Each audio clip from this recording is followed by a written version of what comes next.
You are watching the #1 podcast in the whole entire YouTube wrestling community, and I'm one of your hosts, Juan. And I'm your other host, Jean-Paul Leck. And our newest host, Ryan Whitman. That's right. See, the NWO is back. Like, we're finally, we have the third man. So, family, we're going to be talking about Extreme Rules. Was it a horror show? Was it something awesome? I don't know. I think, like I said on Facebook, 50-50. Would you guys agree with me? Let's start with Mr. Leck. I agree 50-50. I thought it was going to be better than what was presented just because of some of the outcomes and just I think we were all under the impression Eye for an Eye was going to be cinematic and they had an actual match, which I think threw some people off. I liked it being an actual match, but a lot of people didn't like the ending. It was kind of like weird, awkward. And the same thing with the Raw Women's Champion. We have a new Raw Women's Champion. That was complete bullshit. That's obviously going to be addressed on Raw. That's probably be another match. So it was just all over the place. I felt like it definitely fit the name horror show. Yeah. And Ryan? Yeah, just agreed 50-50. So the matches themselves weren't bad, but then once you just got to the end, it just felt like you were just kind of going through the motions. So that just kind of threw shit at a wall and just saw what stuck. Yeah. That was pretty much the swamp. They threw the gator shit at the wall and whatever the stuck. The only good thing from that, it was like, I guess Sister Abigail the whole time was Alexa Bliss. So that was the only thing from that. But thank you so very much, family, for watching every single thing of our content. You can, I don't know if you're going to watch, but you should, because we had a really great time with previews and predictions. We're going to be talking about this because it seems to me like we have a brand new champion or like you retain. So we're going to go through all of that. And, watch that previews and predictions, Jean-Paul, and now we did Slammiversary 2020. I think that even Slammiversary happened to be a lot better than this horror show. So, I enjoyed Slammiversary more, I would say. So, Jean-Paul enjoyed the part that Johnny Bravo came out as, like, Taya and also as Rosemary. So, like, he can compare that to The Fiend. And Bray Wyatt. Yeah, I don't know about that, but, yeah. Just please check that out. And, family, let's start, guys, with the pre-show. And, of course, everything, like video packages, nothing really of importance until we get the first match, and that was Kevin Owens with Buddy Murphy. Let's start now with Ryan. Did you enjoy this match? Well, to be honest, I turned it on, and the match was about halfway over by the time I turned on the pre-show, so I only caught about the tail end of it, but from what I saw, it's two good workers just kind of thrown in not the most ideal storyline right now. I think they'd be stronger doing something else. It is true. It is true. Don't you think, Jean-Paul, that they deserve a little better? Like this match should be part of the main show rather than just the pre-show? Yeah, and like I said, I feel like Buddy Murphy, he's just going to be hanging on. He's just along for the ride until they eventually either turn him babyface and him and Rollins feud, or Rollins just goes off the deep end and breaks up this little Monday Night Messiah group, which used to be 4 guys. Now it's only him and Murphy, so it's really not much of a group. But something happens. Yeah, but with Murphy, I agree. Like, he's so talented, but he's just like a lackey right now. And like we said, Kevin Owens has the charisma. He has the talent. I don't know what he's missing, but he just can't seem to get over. Or when he does get over, he doesn't stay over. He gets to the top and then just falls down to the mid card. And, there's no way that, he can be, like, the main guy. Like, for example, like I said, though, babyface against babyface, feuding with McIntyre. Who cares? Yeah. Kevin Owens and him will put a great match, will be a bigger feud, more interesting feud than what we have right now. We're going to go over all of that. But, one stunner, super kick, stunner, and done. Pretty simple, and Kevin Owens beats Murphy. I don't think that it's good for Murphy. I don't think it's even good for Kevin Owens because, nobody really watched your match. You're not even in the main show, so. Oh, yeah, no, if anything on the pre-show, I was thinking we maybe see, Cedric Alexander go against Bobby Lashley or something. And then when this match was, I thought the same thing. I'm like, well, clearly they're not going to have Owens lose. And it sucks to always see Murphy lose, Yeah, no, but, and, guys, that's what we got, right, Ryan? They deserve a little better, I think. These guys deserve a lot better. So, yeah, absolutely. So let's go to the main show, guys. This is the first match that we actually predicted. We have predictions, the 3 of us. So it's the SmackDown Tag Team Championships. Cesaro and Shinsuke Nakamura challenging the New Day. And finally, it is a New Day because we have new Tag Team Champions.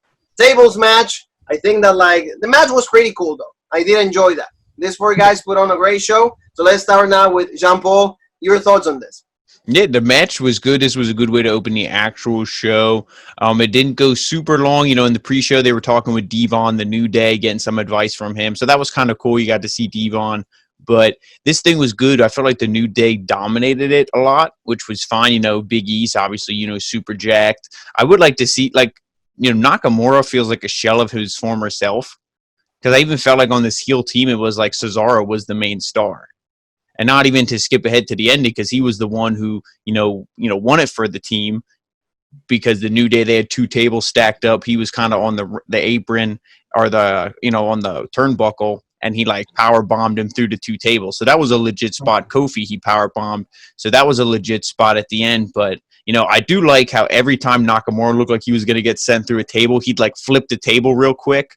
So that was good awareness and stuff. Like they at kept least they it giving going. Shinsuke the opportunity. Ryan, Yeah. your thoughts on this match? Like, did you enjoy it? Like, hey, Yes. What did you see? What did you like? What you didn't like?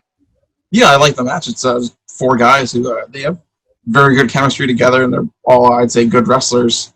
And happy with the end of it and results. I think it's good to see Cesaro and Nakamura get the belts, see what they can do with it. Hopefully, I imagine they'll do more with the New Day, probably another match at SummerSlam, but then move on to maybe facing the Usos or whenever, you know, you can come back. And like they need more tag teams on SmackDown because of, like, you know, the Forgotten Sons, because of that Twitter that Riker post supporting Donald Trump. Absolutely done, and they're forgetting right now. So that sucks for them. Like, they actually are the Forgotten Sons. But like in the end, Jean Paul, like in what you said, like finally Cesaro put Kofi through the table, and I think that, like, who gets now? Tell me, like, who picked what, and like who gets the upper hand in this match?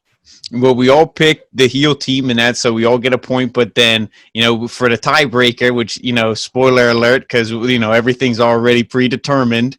I picked the tiebreaker, and that's what ended up costing me. But Kofi was the one who went through the table, and Juan was the only one who picked Kofi. That's right, so baby. He had the tiebreaker. Thank you, Kevin Dunn. Thank you, Bruce. That's right. So, you know, that's legit. But now, you know, guys, that we have brand new tag team champions, which is cool. Let's stay on SmackDown. So we go to Bayley those straps. So, like, that's they started like the match. I saw Asuka. I saw Kairi Sane. I saw Alexa. They're all talking, like, kind of like hyping up Nikki Cross. It's like, we believe in you. It's your night. You got it. Today's the day. It's like, you know, what happens if you don't know when? We'll still be your friends. So, you know, so Kyrie kind of fucks it up for all of them, because everybody's like, yeah, you got it. Like, not if you lose. We're still your friends. So, and that was pretty much like, Nikki, yeah, we know you're going to lose. Yeah, pretty much it's like, you're going to lose. So, Mr. Whitman, like, tell me, like, did you like this match? You know, a lot shorter than the older. Short match compared to the rest on the card. But, I liked it. It was a good, solid match. I wasn't great, but it was just 2 good wrestlers just kind of going through something. I mean, it's hard watching a match when you kind of have an idea that, okay, there's no way that Nikki's going to get it going into SummerSlam. So it kind of takes away from the enjoyment of watching it. But regardless, still a good match. Yeah, like, he's bringing up a really great point, Jean Paul, because all of us pick like Bayley. So it's kind of like, it kind of sucks to, I don't know, enjoy something that we know that, like, it doesn't matter what she does, like, she's going to lose. Oh, yeah. And, like, you know, like you said, they're not going to have, you know, Nikki Cross being the champion going into SummerSlam, even though they could, and then have Alexa Bliss take the title from her at SummerSlam, to give her 6th, 7th title reign, whatever bullshit that would be. But obviously the smart choice is Bayley. And, you know, but Nikki looked good in this match, though. Nikki had a lot of offense, and I think that if it wasn't for, you know, Sasha, storyline-wise, if it wasn't for Sasha giving Bayley, you know, her, like, knuckles, the legit boss knuckles, and then she hit the rose plant, you know, maybe Nikki would have stole this one out. So, oh, yeah. No, did you like? She had to use the heel tactics to win, so again, it's good for Bayley to get that heel, you know, earn more heel heat, you know, because she had to cheat to win. Yeah, and you guys, like, see, she hit the swinging net breaker like 3 times. The one on the outside, she hit it right away at the beginning of the match, so that was cool. Like, I was like, oh my God, it's done! No, okay, no, it's not done. Relax, yeah, it's over. But like you said, Brass Knuckles kind of going like the William Regal way, and then hit him in her ribs, and like she's like, oh my God. But see, Jean Paul, I think he gets the win here a little bit. He gets the upper hand on this one, because what happens? Well, I mean, the only tiebreaker was for that match, the first match. But at least, hey, at least you told us how the match was going to end. Well, like I said, I hope she would actually hit her finisher, the Rose Plant, instead of hit, like everything's like a roll up or like some bullshit. But, she did hit the Rose Plant, so that was legit. And I also did like earlier when Nikki was like doing like the mocking her, like that face Bailey, and then Bailey was like, all right, well, screw you. And then she hit the Bailey to belly.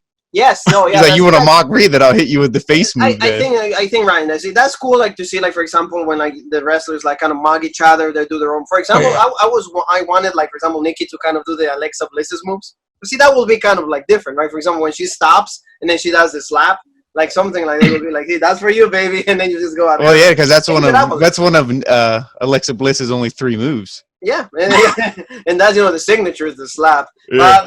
In the end. Bailey retains, which is good. Brass Knuckles and Nikki, a lot of doubt, a lot of situation. We'll see what's happening because I think that there's gonna be the beginning of the breaking up of Alexa Bliss and Nikki Cross. I think this is the starting of maybe they can have a match at SummerSlam. Like they're best friends now. They're not. They won't be anymore. So I think hopefully pre-show. Yeah, well, no. When it comes to Alexa Bliss and Nikki, will be main show. But co-main event. Oh, yeah. It's actually that's the main event. So, guys, let's move on to, let's go to like a match that was not a match. And that was like the United States Championship match. And Apollo he's not able to make it. He's injured because of the full Nelson that Bobby Lashley applied to him. So he's still, quote unquote, injured due to the Master's Lock. I don't know why is that lock that devastating that Apollo is not even able to show up. So I don't think that they're doing a lot of justice to Apollo because he's the champion. Why don't you guys just show the guy, right, Ryan? Yeah, he's the champion. To have him just kind of go out due to a submission mover 6 days earlier and be like, oh, he's still injured. He can't show up here. Come on. I just don't like that. So MVP comes out, Jean-Paul, and MVP is like, well, there's no champion. Hey, so I proclaims he's gonna go the Moose's way.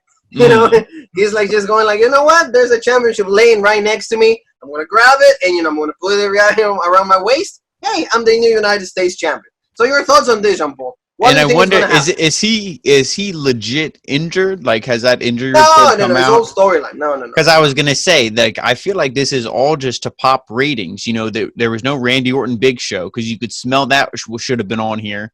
That wasn't on the show tonight, so that could pop the rating for Raw. And then I wouldn't doubt if, next week, they're probably going to do this match that they didn't have tonight. And at some point, when we get to the Raw Women's Championship, they're going to have that match again. So there's all this stuff that they're doing to pop the ratings because they know that, pay-per-views usually people watch, but the weekly shows, the ratings are awful right now. Oh, yeah. No, so that's why I feel like they did this because it's hey, we need something exciting. But unless you really advertise it, no one's going to tune in. You can't advertise it Monday at noon for the show at 8 o'clock. You got to start advertising it a week beforehand. Especially and every single day. If I'm starting my shift at 11 a.m. and Ryan is starting his at 6 a.m. and you're sleeping, so can we get excited about a show? No. Yeah, not if you tell us a few hours beforehand. But see, that's the problem because they only write it a few hours beforehand. That's true. You start writing it at 7:50. He's all right, what goes in it? Yeah. Cool. You go out there, yeah, good. 7:50 p.m. mind you, not a.m. No, 7:50 p.m. Yeah, it's what do we do? Oh yeah, there's a show tonight, 3 hours. What do we do? Oh yeah, let's do this. Okay. Vince McMahon looks up from his desk and sees the whole locker room of 50. They're all standing there so, and he's like, hold on. Yeah, so this was a little tainted for me. I don't think it was necessary. Yeah, especially because during the pre-show when they were showing all the video packages in this, I was actually excited for this match. Yeah. Because we even said in previews and predictions, MVP is doing a lot better than we all thought he would, in this run for WWE. And then it's just so. Yeah. Okay. So, and even you, Ryan, you were looking forward because you pick Apollo. So you were hey, he's the champion. He's going to retain. He's legit. Give the guy the push that he's always wanted and he deserved. Nope. He can't show up. No, he can't show up. I was almost thinking they were going to do something like MVP versus Lashley. Oh yeah, maybe Lashley would have been well, how about you challenge me, or let me challenge you, Nelson or the Masters Lock, and he's done. No, guys. So anyway, so Jean Paul pick MVP, I pick MVP. Ryan unfortunately get Apollo, and he's still injured. He didn't know that, so we'll give him a pass on this one. But thanks WWE for like crushing our dreams when it comes to we want to have good wrestling. No, never. So now we go, guys, to like the match that like is like a lot of bringing a lot of comments from like the wrestling fans, because a lot of people are loving it, a lot of people are actually hating it. I think that match-wise, it was good. It's worth to say that like all this pay-per-view was live, except for the Swamp match. Of course, I don't know how you can be live from whatever they were or wherever they were. So like, it's about every other match was live though. So it's eye for an eye, Rey Mysterio against Seth Rollins, and we're gonna start with Mr. Whitman. What do you think about this whole match? Was it what you wanted to see, or like, Because Rey Mysterio can't see, so you got to tell us is this what you wanted to see? Yeah, at least I was surprised because as we said before we started recording, that we were under the impression this would be a cinematic match. So then when it's an actual wrestling match, like, okay, different, but I think it worked a little bit better for what they were trying to go for. The wrestling part itself was good, but then when they bring like Seth Rollins bringing the Channel Lock Savage jacket at the beginning of the match, like, okay, I mean, really, realistically, what are you going to do with that? Even if you're trying to get his eye out, they're huge. You're not going to get into somebody's eye socket with that. Then they bring their own weapons. Mysterio's got the toolbox, and just kind of going back and forth, trying to get that eye out, which is just really weird to see in a wrestling match.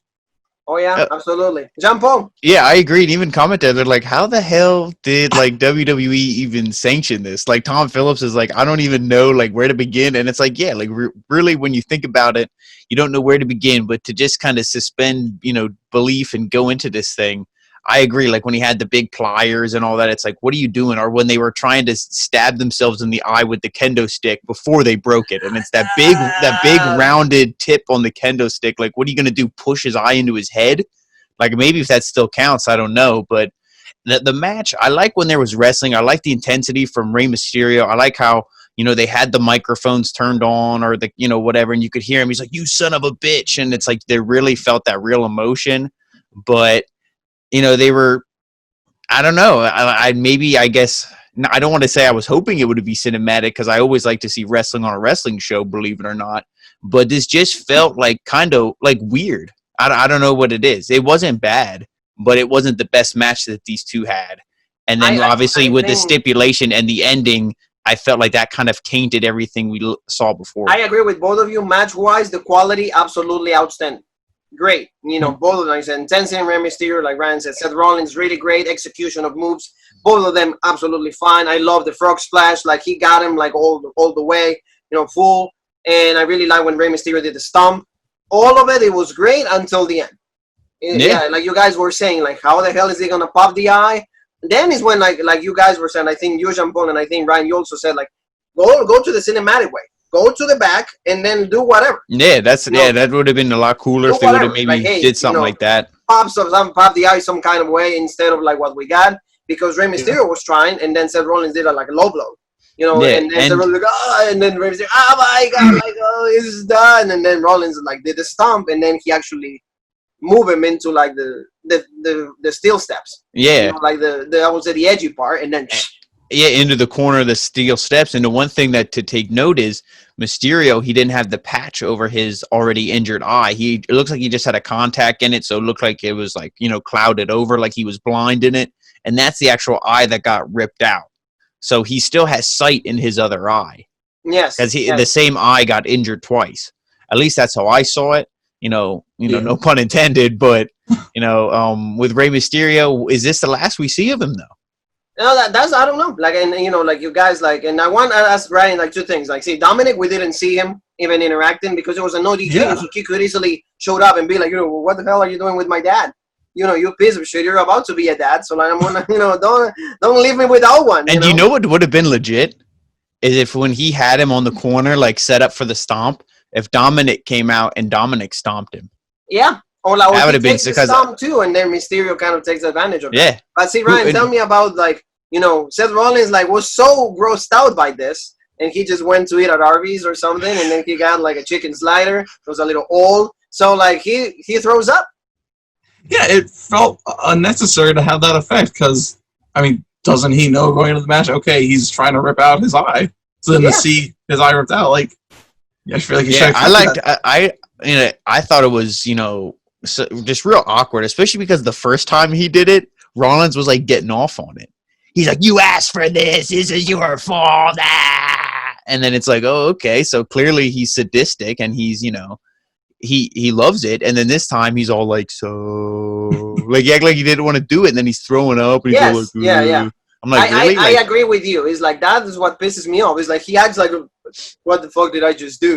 Like, oh. If anything, when he did that, he should have, and the medics should have all been there like, oh, Ray, are you okay? Rollins should have stood there like this. Yeah. He should have spread his arms out and looked up to and been like, I'm your Messiah. Like Rey Mysterio, because he said, I have to sacrifice Rey Mysterio for the greater good. Well, he did that. Why are you throwing up? I know. Yeah.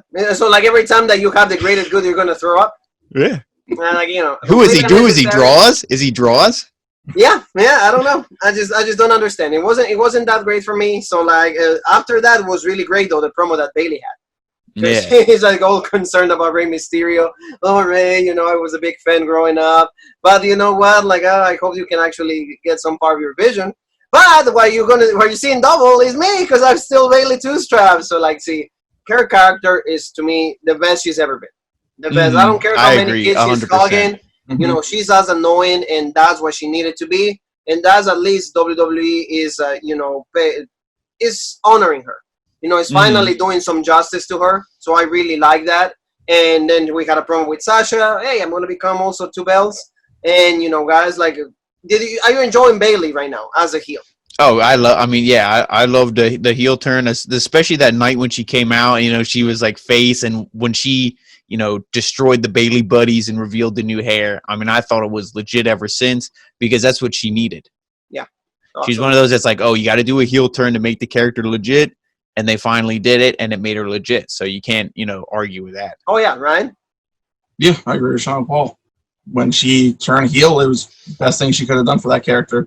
And I like how it wasn't kind of like a teeter-totter. She just went full-blown heel. Different haircut, just everything. No more of the Bayley buddies. Good. Different music, yeah. The music's legit. Ryan and I remember when we saw the Bayley buddies, when we saw Stone Sour. Because Corey Taylor goes like the same way, like I see the Bayley buddy. So he was singing a legit song. Was he going like? Yeah, no, he was saying like, "Sail you'll haunt me." We're like, right now we're just rocking, and then I'm like, there is no stopping. It's now we celebrate. I'm like, no, what the hell? But like, that's legit. We're enjoying Bayley, so it's amazing. It's great. I know, Asuka against Bayley, Asuka against Sasha Banks. My bad. Asuka against Sasha Banks. Like, this match was, I would say, really, really good. I really enjoy, like, both girls, like, put on a great match. Very technical. Very technical. A little slow at moments, but I really like the technicality of it. How, like, technical Asuka was, and also, like, Sasha Banks. Dominating, kind of playing, like, a little bit Pete Dunne with the fingers. Kind of put pressure and stuff like that. I really like that. But the ending, absolute trash. So we're going to start with Mr. Leek, because he loves Asuka. So, walk me through your thoughts watching it.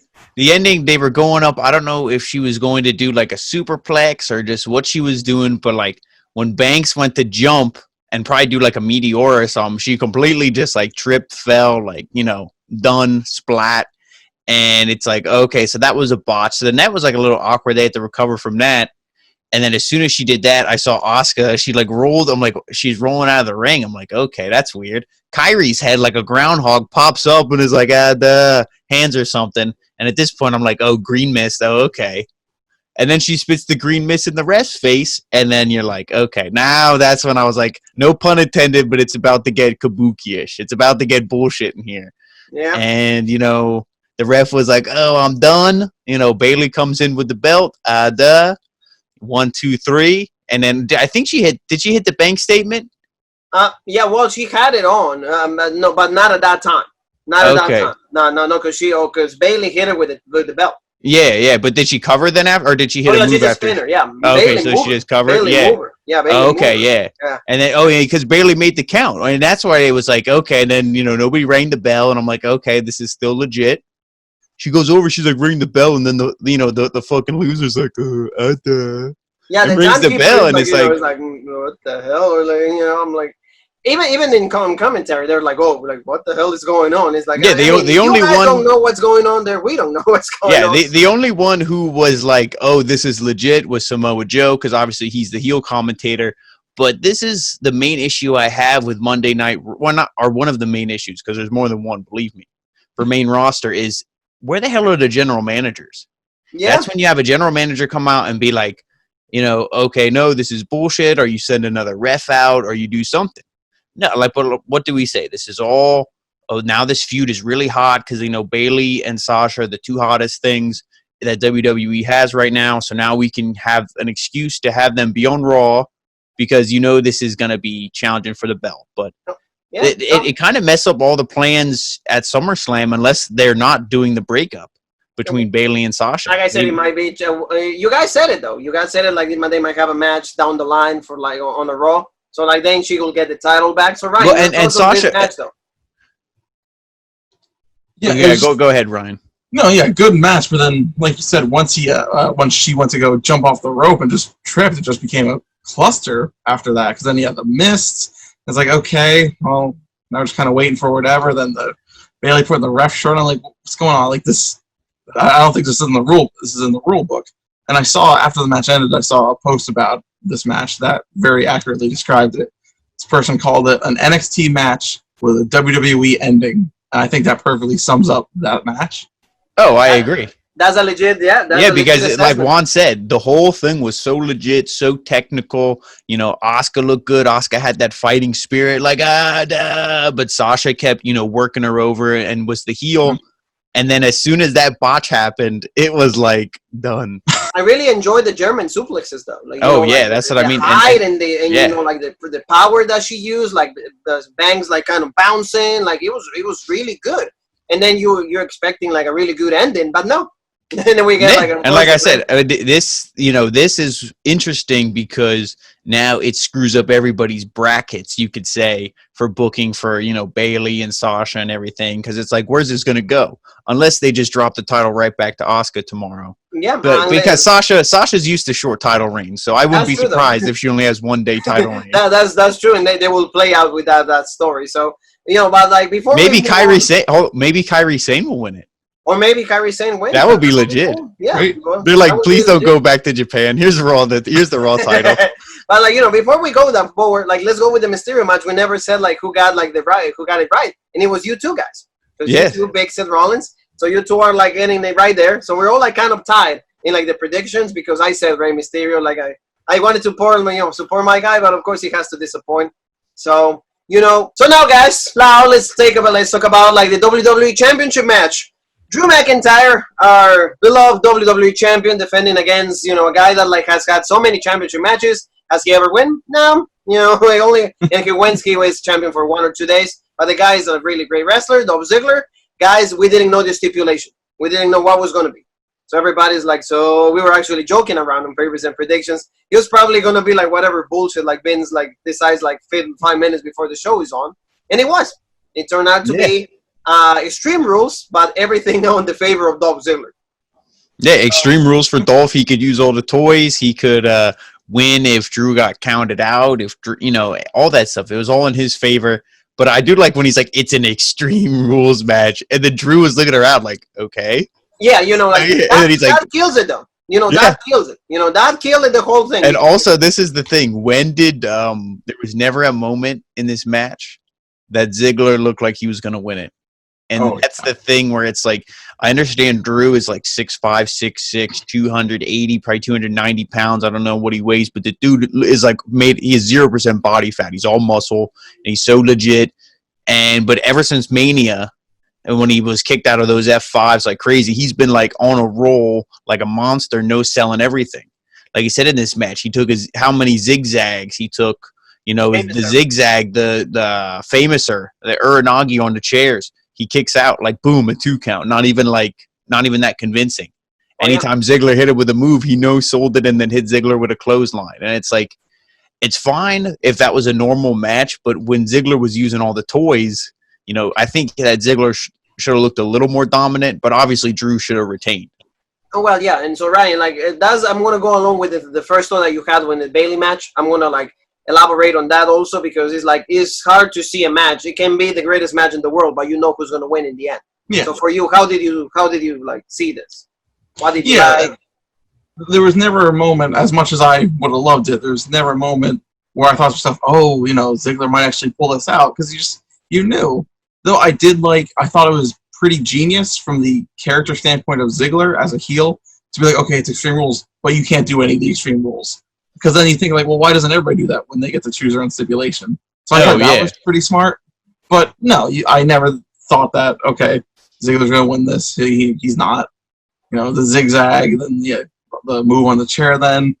Uranagi, like the famous sir, like he didn't do the super kick, I think. But no, I don't even see him. Maybe I didn't even see a super kick. No, I don't think he did. Yeah, maybe that's because the Young Bucks do so many super kicks, he can't do them anymore. There's no more super kicks allowed left in the universe. Yeah, well, I think that even like Arn Anderson said something like when he first started doing it, like they hated it that he did it, and they told him not to do that because it's like you're like shitting on Shawn Michaels because like only Shawn Michaels does super kick. But then the Bucks do it, and everybody's like, yeah, But anyway, one thing I just want to say before we move on, because obviously, then it was, for those who don't know, how could this match have ended? There was 1, 2, 3, Claymore kick, and done. But how come, when Ziggler had a table set up and Drew was going to suplex him, he was almost going to suplex him through the table. He thought, oh shit, I better not because I'll get DQ'd. So he spun around and just suplexed him on the outside.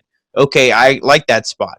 But then he went to go put him through the announce table, and that would have been legit. What's the difference? But I feel like the announce table is more devastating. Shouldn't you get DQ'd for an announce table spot? So that's the only thing. I'm like, WWE, the rules there are a little bullshit. That's the thing about ruling with WWE is like, guys, like it's always like vague. It's not like the rules are like, or like the rules are made as they go. Oh yeah. Well, but they did this. Well, no, you just change it like so it makes sense. Yeah, because I mean, if I had to choose, I'd rather get hit in the back with a steel chair than get slammed through an announce table. Exactly. So you know what I mean? But hey, I agree with you, and see what Ryan said is like is really cool. It's a really good observation. Like at least as a character standpoint, it's legit how like you do these things. But in the end, what I didn't like is like what you said. He said the Extreme Rules. He's like, all right.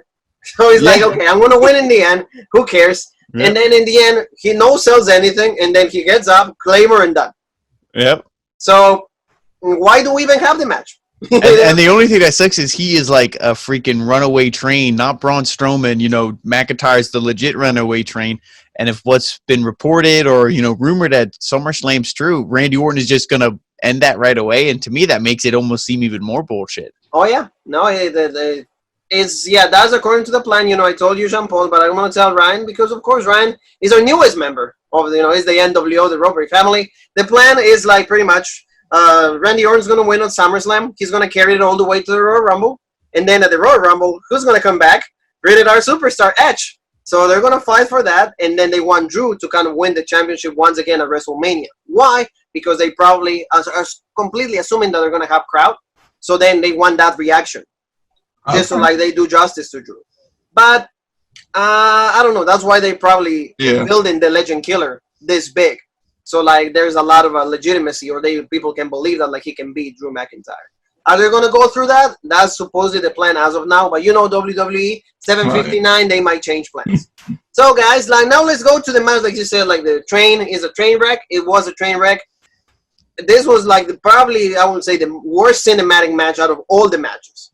Just like very confusing. It's like, am I watching like like American Horror Story? Am I watching like what am I watching? So what the hell am I watching?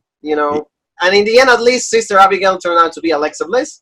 So that was like at least like the one big thing that stuck in my head. Alexa Bliss. And you know what? And that's when a match is bad if that's the only thing that you remember. Yes. Well, it was very confusing, and of course also like the lights were like really dim, so I can't even see. I mean, and the whole thing to me, it was just a joke. And like some of the cinematic matches, like the Boneyard was presented legit. I feel like the Money in the Bank, while it was kind of hokey and like supposed to be funny, at least it was a little bit more legit. It kind of had a story to it, like a beginning, a middle, and an end. This was, like you said, it was just all over the place. Braun Strowman's walking through the woods. He sees animals, and like the videos of the animals, even though they all had filters on, was clearly like in the middle of the day, and he's standing there in the middle of the night. So it's like, you could just tell that this was going to be bullshit from the beginning. He lights some dude on fire. He gets chained up in Bray's like murder basement. It's like they didn't even have a swamp battle until the very end of this thing, and it just looks shitty. It looks really bad. You know, it was that dark that I thought it was Karrion Kross with Scarlett.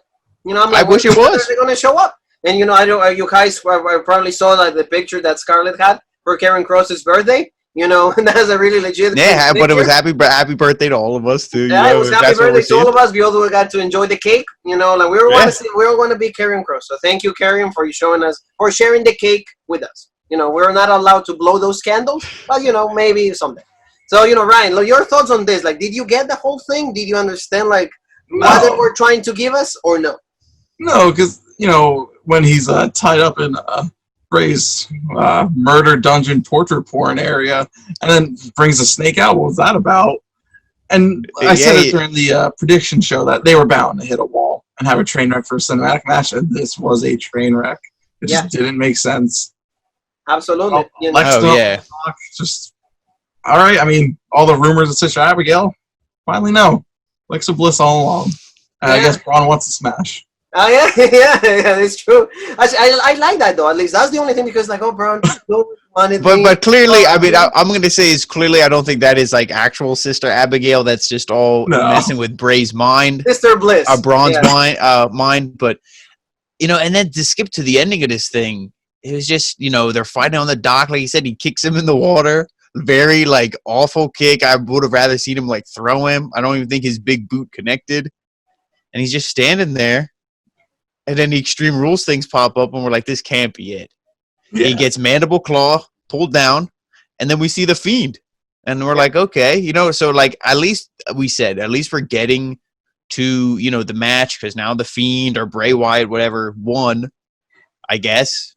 Or was it, did he win? And that's the thing, we don't even get a winner. Yeah, because technically, if it's no decision, then Ryan won this. Well, that's what I mean. Yeah, Ryan wins this. Yeah, Ryan wins this. Yeah. Yeah, so like, and that's the thing is like it's so big, and like in this, and that's the kind of thing that like a lot of people go like this with your remotes. Boop, you change that because you're confused, and if you're presenting something confusing, I don't think people want to keep up with it. At least that's me. We knew that the Fiend was going to show up at some point. Why? Because the whole plan is for the Fiend to go on SummerSlam against Braun Strowman for the title this time. So this was just like another chapter on this, like the most confusing chapter. Did it get me excited? No, because I don't know what happened. I just don't know. Yeah, that's what I mean. Like the only thing is that like this is hopefully going to lead to the Fiend winning the belt again at SummerSlam. But it's like what a crappy way to get us to SummerSlam. Oh yeah. You know what I mean? And the road's only going to get shittier because we're on the way to SummerSlam. August 23rd, they said. They showed the first, I think, official little commercial for it. Yes. Yep. Yeah, so like, and we'll see what happens, but it didn't make any sense. So like the conclusion for that is like, we lost, Ryan wins that. So Jean-Paul, give me kind of like, I think we're all tied on this. Yeah, well, if we go by, because it's up in the air for who won this match, the last match. But if we go that Bray Wyatt won because we saw the Fiend at the end, then the final score is with myself having 6, Juan having 6, and then Ryan having 4. But if Ryan's decision, if it is because it was up in the air, where it was, we didn't really know who won, and Ryan said it's going to be like a DQ, no contest, whatever. So we give it to him. Yeah. So if that's what we give it to him, then it is 5 across the board. Yeah, okay. And then it's 5 across the board, but like we said, we had the tiebreaker with the table, so that means the first champion will be Juan. So that's the belt is here. It is. That's right, baby. It's ready It's ready to go to the new home. That's right. That's right. Thank you. No. Look at him. He's praying. Eddie, this is for you, Eddie. Where's my dad? Dad? No. He's sleeping. No. It's fine. But it's one of the greatest moments of my life. I want to thank all of my friends, my 2 brothers right there. They held me through this. So no, family. We promise that we will crown a new champion, and I'm not trying to be Cody. I'm not trying to get all the fame. It just happened to be like this, so it's not fixed. See, you did it live. We all saw it. But I think, guys, that like for what we got, not the greatest thing. Not the greatest thing. No, the pay-per-view, it was just, the bad endings, the weird, I pretty much just the bad endings, I think, to these matches. The Rollins throwing up was really awkward. The Asuka and Sasha Banks thing was kind of like awkward. And just, the whole Fiend Bray Wyatt, or the Fiend and Bray Wyatt and Braun Strowman match was awkward. It was just pretty awkward. For awkward you, Ryan, your closing thoughts on this? Yeah, well, I mean, if there's maybe one thing I will give WWE credit for is that they promised us a horror show, and they delivered a horror show. Just I don't think the intention that they wanted. That's why he's our future. See, he can summarize things in 2 sentences. Promise horror show. We got a freaking horror show. So, family, thank you so very much for watching every single one of our videos, every single one of our content. Please comment, let us know what you guys think. You guys enjoy the eye for an eye match? You guys understood what was happening with Bray Wyatt and Braun Strowman? So we want to hear all your thoughts, and we will be back soon also because we have Monday Night Raw. Do we ever sleep, guys? No, because we're right here for all of you. So, Jean-Paul, remind everybody where they can find us in the social media world. Well, you can find us on Facebook and Instagram, The Original Rope Break, Twitter, The OG Rope Break, and right here on YouTube for the meat and the potatoes, the best content in the YouTube wrestling community, The Original Rope Break. And, we're celebrating that we have our third guy. Finally, we are trio right now. So, we're ready to go against, against, the Elite. We're going to go against, Lucha Bros, Butcher, and the Blade. We're ready. We're ready to take on the tag team division. In every single, company. We're going to go MLW. We're going to be like the Hardys. We're going to go every single place winning championships. The Freebirds are right here, right now. So, guys, I think there's only one more thing that is left to say, and all of us have to say it. So, thank you, family, and that is...